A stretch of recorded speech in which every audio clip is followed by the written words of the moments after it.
Hello बच्चों, welcome back. तो कल हम लोगों ने क्या पढ़ा था? Significant figures. सिग्निफिकेंट फिगर्स क्या होते हैं, सिग्निफिकेंट फिगर्स निकालने के रूल्स, और फिर कुछ एग्जांपल किए थे। ठीक है। अब उसी के आगे का टॉपिक है राउंडिंग ऑफ। राउंडिंग ऑफ आप लोगों ने हमेशा किया है। हमेशा आप किसी हर डिजिट का कहीं ना कहीं राउंड ऑफ करते आए हो। ठीक है। अब उसके कुछ रूल्स होते हैं। अब रूल्स क्या हैं? Rules for round off. ठीक है। सबसे पहला रूल है कि if the digit to be dropped is smaller than preceding digit is left unchanged. ठीक है। अगर जो डिजिट हमें ड्रॉप करनी है वो 5 से छोटी है, तो जो प्रीसीडिंग डिजिट है ना वो अनचेंज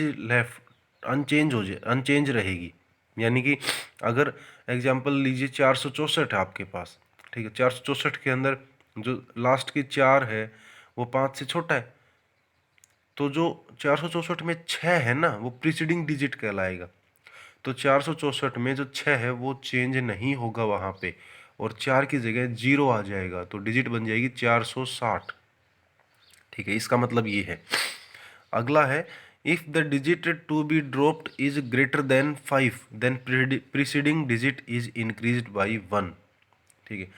यहीं पे अगर मैं कहता कि जो आपकी डिजिट आप ड्रॉप करना चाहते हो वो 5 से बड़ी है, तो जो प्रीसीडिंग डिजिट है ना उसमें एक बढ़ा दिया जाएगा। सेम सिंपल से एग्जांपल लेते हैं, 467, 467। ठीक है। अब यहाँ पे 7 इज ग्रेटर देन 5, तो जो प्रीसीडिंग डिजिट है 6 उसमें एक बढ़ा दोगे आप, तो ये डिजिट बन जाएगी पूरी की पूरी 470, 470। ठीक है। अब उसके बाद अगली है, if the digit to be dropped is 5 then preceding digit is left unchanged if it is even. अगर जो डिजिट आपको हटानी है वो 5 ही हो, भाई दो रूल थे जिनमें 5 से कम हो या 5 से ज़्यादा हो। अब अगर वो 5 ही हो, तो अगर प्रीसीडिंग डिजिट इवन है तो वो अनचेंज रहेगी। ये रूल नंबर 3 है। और रूल नंबर 4 क्या कहता है? If the digit is drop is 5 then preceding digit is increased by 1 if it is odd. और अगर नंबर 5 है वो जो हमें ड्रॉप करना है और उससे पहले वाली डिजिट ओड है, तो आप उस डिजिट में एक बढ़ा दोगे। ठीक है। एग्जाम्पल, ये एग्जाम्पल्स आप लोगों के लिए हैं, आप करके लेके आओगे। पहला एग्जाम्पल है 18.35 up to 3 decimals round off करना है। ठीक है। दूसरा एग्जाम्पल है 143.45, इसको 4 डिजिट्स तक राउंड ऑफ करना है। उससे अगला एग्जाम्पल है 101.55 इंटू 10⁶, इसको भी 4 डिजिट्स तक राउंड ऑफ करना है। ठीक है। ये 4 रूल हैं आपके सामने। इन चारों रूल्स का यूज करके आपको ये 3 क्वेश्चन करके लेके आने। ठीक है। अब आता है arithmetic operations with significant figures. देखो, हम लोग जितना भी पढ़ के आ रहे हैं, सिग्निफिकेंट फिगर्स, राउंडिंग ऑफ, और अभी आएगा अर्थमेटिक ऑपरेशन। ठीक है। ये सारे के सारे आगे चल के आपके एरर निकालने के काम आएंगे, इसलिए ये पढ़ने ज़रूरी होते हैं। ठीक है।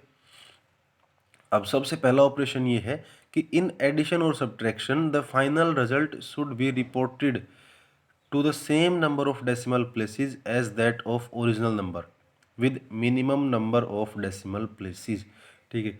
इसका मतलब ये है कि अगर आप 2, 3, 4 डिजिट्स का एडिशन करते हो या सब्ट्रैक्शन करते हो, तो जो फाइनल रिजल्ट आएगा ना वो हमेशा जो minimum number of decimal places है ना उसकी फॉर्म में लिखा जाएगा। सपोज कि आपके पास 4 डिजिट है, सॉरी 4 डिजिट्स हैं, चारों को आप जोड़ते हो। अब किसी में 3 डेसिमल प्लेसेस हैं, किसी में 2 डेसिमल प्लेसेस है, किसी में 1 डेसिमल प्लेस है, किसी में 1 भी नहीं है, तो आपके मिनिमम डेसिमल प्लेस कितने? 0। तो आपको जो आपका फाइनल आंसर प्रिंट करना पड़ेगा ना वो 0 डेसिमल्स की फॉर्म में करना पड़ेगा। तो आप उसे राउंड ऑफ करते लेके आइए जब तक उसका डेसिमल ख़त्म ना हो जाए। तो जब भी एडिशन या सब्ट्रैक्शन करोगे आप, तो आपको आंसर आपके minimum digits, sorry minimum decimals में प्लेस करना है। और मिनिमम डेसिमल हमें कैसे कैसे पता चलेगा, जो डिजिट्स आपको गिवन है उनमें से जिस डिजिट की सबसे कम डेसिमल्स है वो आंसर हो, उस डेसिमल पॉइंट में आंसर जाएगा। अगला है इन मल्टीप्लिकेशन और division the final result should be reported to the same number of significant figures as that of original number with minimum number of significant figures. ऊपर वाले में डेसिमल प्लेसेस की बात थी और इसके अंदर सिग्निफिकेंट फिगर्स की, ठीक है, बाकी सब कुछ सेम है। इसका कहना भी सेम बात है कि अगर आप मल्टीप्लिकेशन या डिवीजन कर रहे हो तो जो आपका फाइनल रिजल्ट है ना वो हमेशा सबसे कम नंबर ऑफ सिग्निफिकेंट फिगर्स में रिपोर्ट करना आपको। और वो कैसे पता चलेगा, जिस डिजिट में सबसे कम सिग्निफिकेंट नंबर्स है वहाँ से आपको पता चलेगा कि आपको आंसर कितने सिग्निफिकेंट फिगर्स में डालना है, ठीक है। अब उसके बाद ये दो एग्जाम्पल हैं जो आपको करने हैं, मैंने इनके आंसर भी दे रखे हैं आपको। एक एडिशन करना है 7.21 कोमा 12.141 एंड 0.0028 जिसका आंसर आएगा 19.35। और दूसरा एग्जाम्पल है 17.5 मल्टीप्लाई 125.5 मल्टीप्लाई 0.51 और इसका आंसर आएगा 4800, ठीक है। ये दोनों एग्जाम्पल आपको करने हैं कॉपी के अंदर। और आज के लिए इतना ही, कल फिर मिलते हैं, तब तक के लिए बाय, ध्यान रखिए अपना।